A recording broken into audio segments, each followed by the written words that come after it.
Welcome back to the channel. If you're new here, this is where we dive deep into the most intense, most classified, and most dangerous federal operations happening right now. We're talking FBI raids, DA takedowns, Coast Guard interdictions. The stuff that never makes it to your evening news. Today's story is absolutely insane. We're breaking down one of the largest maritime drug busts in the last decade, Operation Caribbean Thunder, where federal agents intercepted a cartel shipment worth over $150 million. And yes, it involved military helicopters firing live rounds at a speedboat in the middle of the ocean. Before we jump in, do me a favor. If stories like this interest you, hit that subscribe button and turn on notifications. We drop content like this twice a week, and trust me, you don't want to miss what's coming next. Now, let me ask you something. Have you ever wondered how the FBI actually tracks these massive drug shipments across thousands of miles of open water?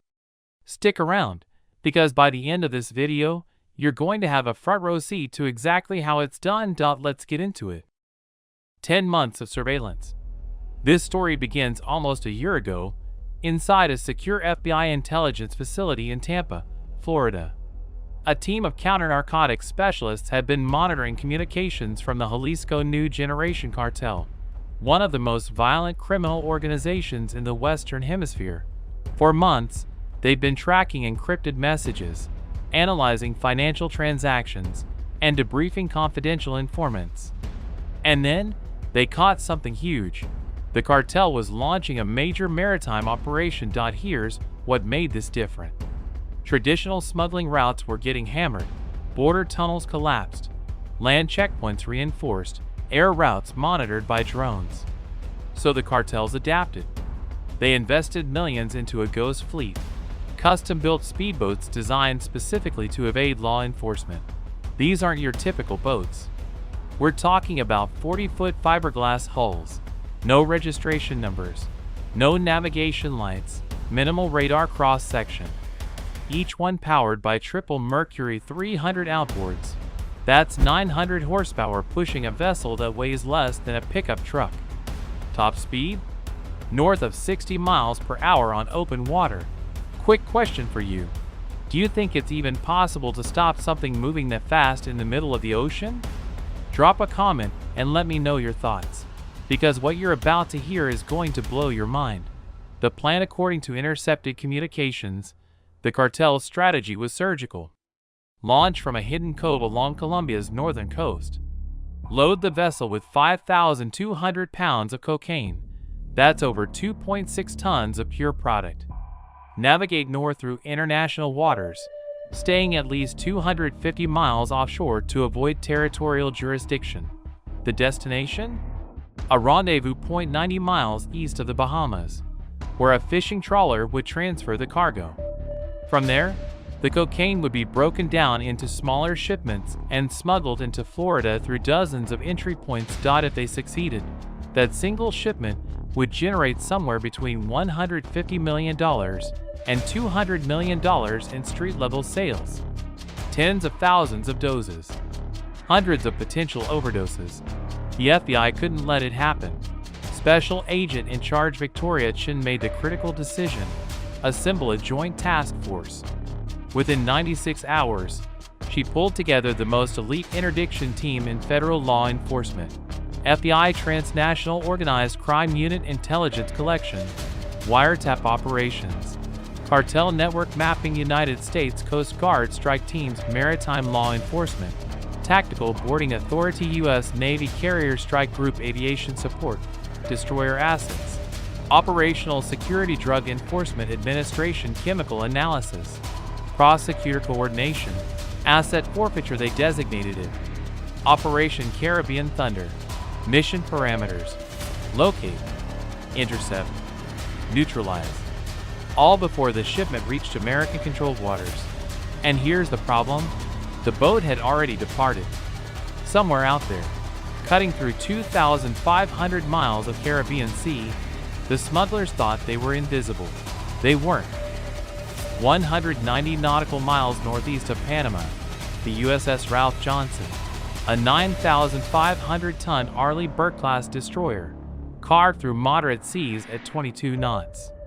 Its N/Spy 1D radar system swept a 360-degree surveillance bubble, capable of tracking objects from the size of a seagull to a commercial airliner across 150 miles. Embedded aboard was Detachment 408, a Coast Guard law enforcement detachment consisting of 8 tactical operators, 2 intelligence analysts, and a federal prosecutor. Their sole mission: identify, pursue, and board suspect vessels engaged in narcotics trafficking. But the real breakthrough came from above. AT-0624 Hours, a Navy P-8A Poseidon maritime patrol aircraft, essentially a militarized Boeing 737 stuffed with cutting-edge sensors, launched from Naval Air Station Key West. For the next 4 hours, it flew a systematic search grid, scanning the ocean with synthetic aperture radar, can detect small vessels through clouds and darkness, multispectral infrared cameras, tracks heat signatures from engines, electronic surveillance equipment, intercepts radio and satellite communications. At 1,042 hours, the Poseidon sensor operator spotted an anomaly. All stations, this is Poseidon 27. Contact bearing 287, distance 28 nautical miles. Vessel profile: high-speed craft, approximately 40 feet, twin wake signature. Speed: 58 knots. 0 AIS transponder. I repeat, 0 transponder. This is a priority target. The destroyer's Combat Information Center exploded into action. Digital displays lit up. Tactical radios crackled. Coast Guard operators moved to boarding stations. The hunt was on. The pursuit. The Coast Guard cutter James, pushing its engines to maximum output, began closing the gap.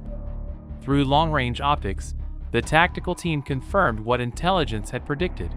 White speedboat, no markings, 3 individuals aboard, massive cargo load covered with blue tarps. AT 1,000 yards.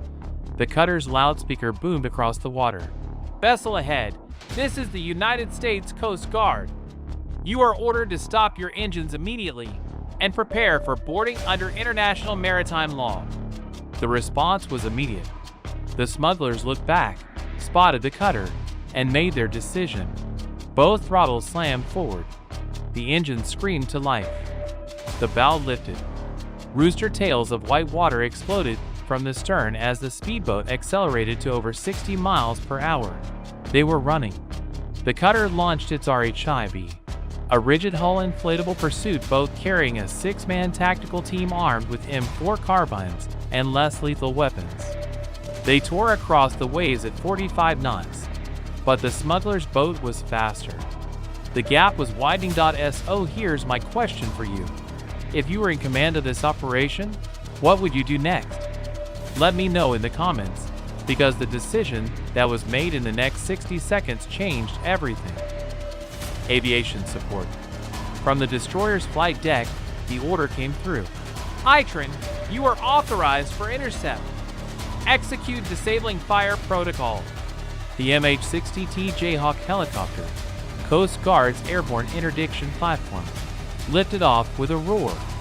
Strapped inside was Petty Officer First Class David Torres, a former Marine Scout sniper with over 150 confirmed vessel disabling shots under his belt. The Jayhawk accelerated to 160 knots, covering the distance in under 3 minutes.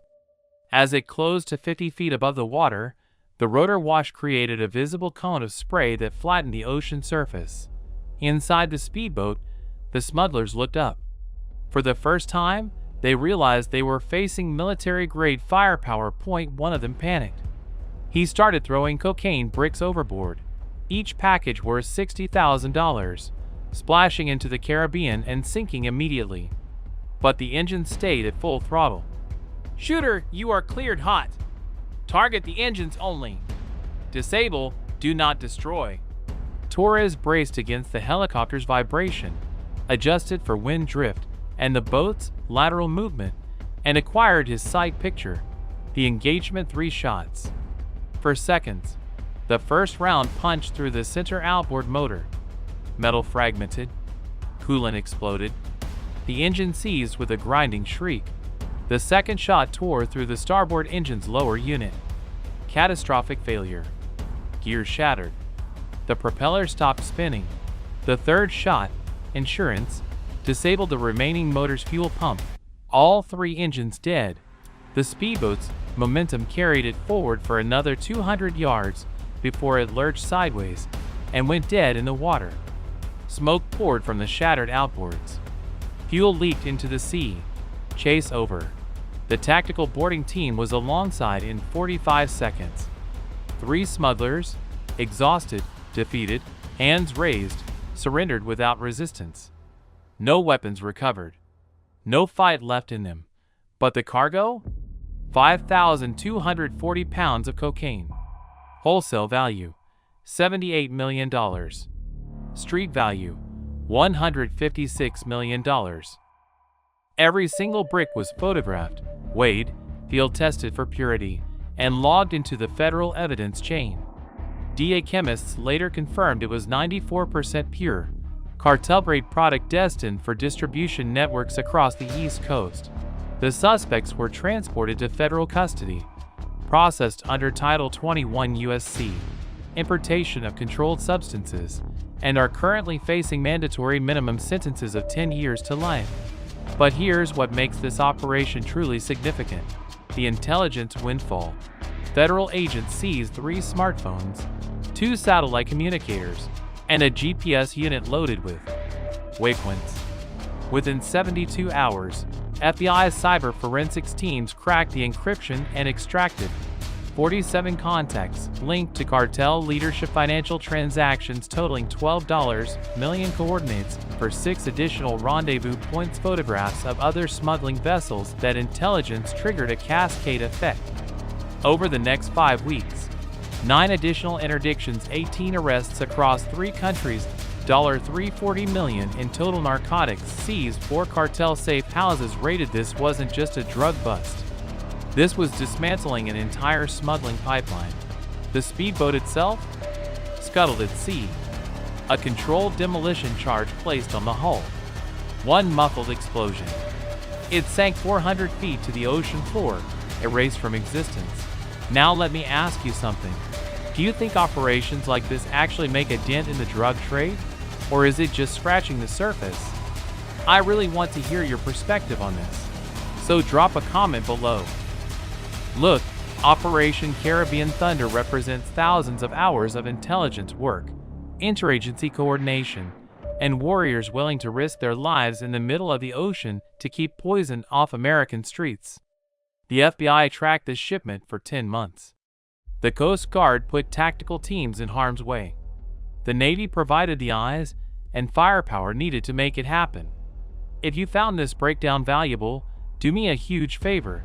Hit that like button right now. It helps us reach more people who care about this kind of content. And if you haven't subscribed yet, what are you waiting for? We've got more federal operation breakdowns dropping every week. Here's my final question for you. Should Congress increase funding for Coast Guard maritime interdiction? Or are there better ways to fight the cartels? Your opinion matters, so let's have that conversation in the comments.